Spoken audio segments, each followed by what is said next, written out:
তো দেখুন বাংলা উচ্চারণ এখানে আছে সুবহানাকা। আরবি উচ্চারণ বাংলায় কিন্তু সঠিকভাবে লেখা যায় না। তো সেক্ষেত্রে বাংলায় যদি কেউ পড়ে থাকে অবশ্যই কোনো আলেমের মাধ্যমে সেটা শুদ্ধ করে নিতে হয়।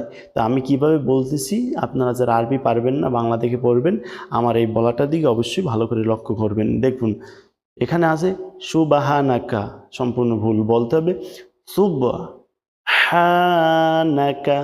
সুবহানাকা।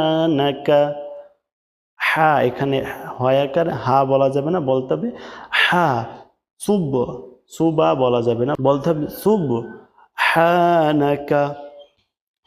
আল্লাহুম্মা, আল্লাহুম্মা বলা যাবে না, বলতে হবে আল্লাহ, মোটা করে আল্লাহুম্মা।